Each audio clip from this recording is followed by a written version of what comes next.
Hi guys! Today magluluto ako ng repolyo at may sayote guys. Ang ingay ng manok. Painitin muna natin yung mantika guys. Tapos ilagay na natin yung sibuyas.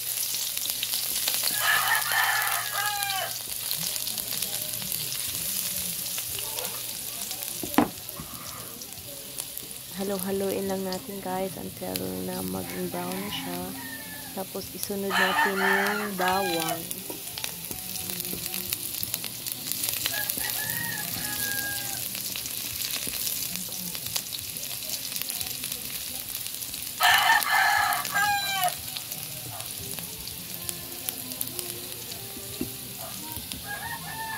Yan guys, brown na siya. Tapos sunod natin yung kamatis.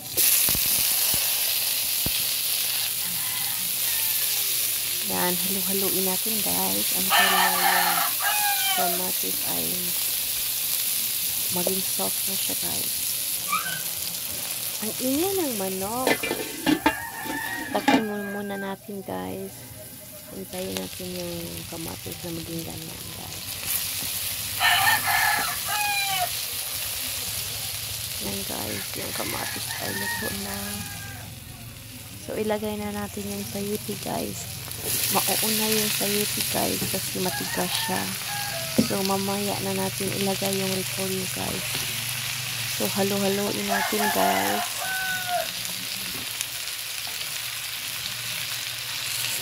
Umekos-mekos. Umekos-mekos. Yan, mamekos-mekos na siya.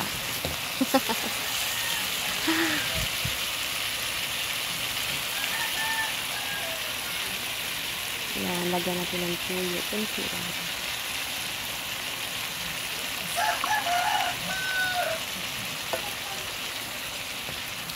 Umekos-mekos natin guys.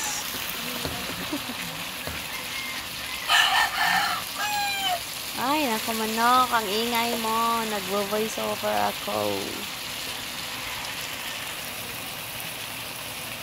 Yan guys, lagyan natin ng chicken powder. Chicken powder guys. Para may lasa siya guys kasi wala akong manok.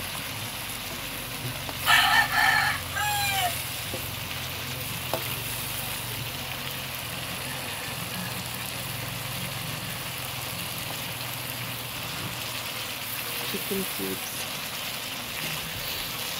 Yan guys. Mekos-mekos. Lagyan natin ng salt.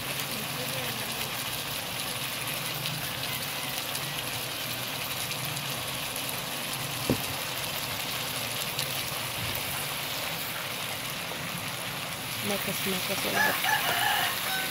Para mahalo yung asin. Or salt. Hindi salt.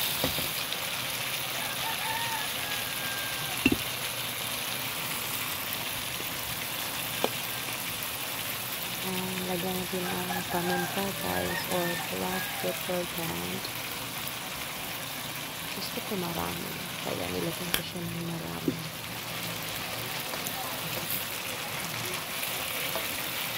Mekos-mekos ulit.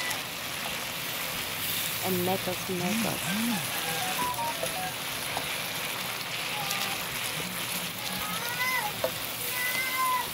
Yan guys. Easy lang magluto guys.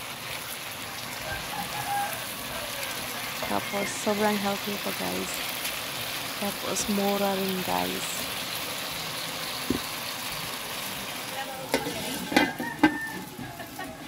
Takpan natin guys until yung sayote ay magiging soft.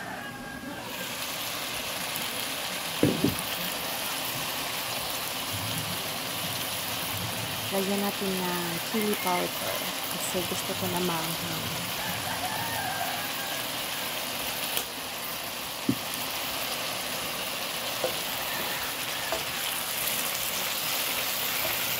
Mekos-mekos.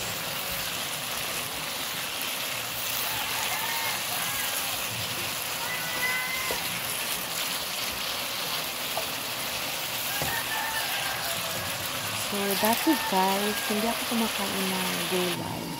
So, nung nag-abroad ako, nagtrabaho ako sa Qatar. Yung mga amo ko guys, mahilig sila sa mga gulay. Kaya, doon ako natutong kumain ng mga gulay. Tapos nagustuhan ko guys. Nagtrabaho ako sa Qatar for almost 4 years sa isang amo.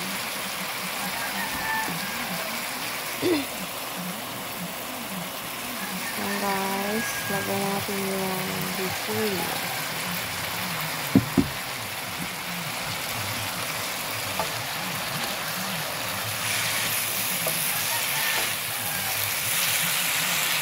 Yan, makasintos natin guys. Makasintos. Nakusin mo ngayon yung metas-metas. Guys, yung metas-metas ko na. Met-met.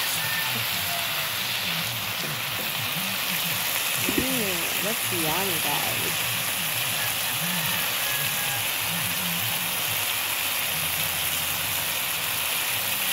I think it's yung green chili guys. Kasi gusto ko naman yung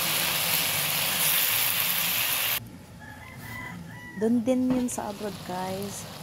Mahilig na ako kumain ng maanghang dahil sa pagkain doon na maanghang guys. So, yan.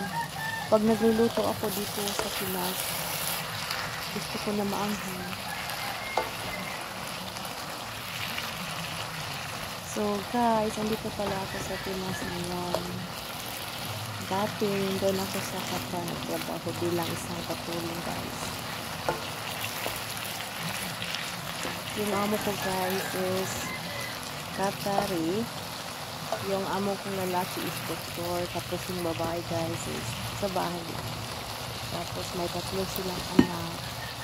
So ako ang nagluluto sa kanila guys. Nag-prepare ng breakfast ng mga bata, baon sa school. Dalawa kaming katulong guys. Yung isa is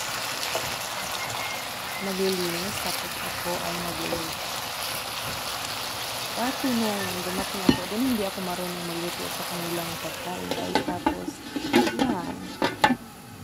Kunti-kunti ko siyang natutunan. Hanggang natuto ako guys. Hanggang ako na ang nagluluto. Yan guys. Malapit na siya maluto.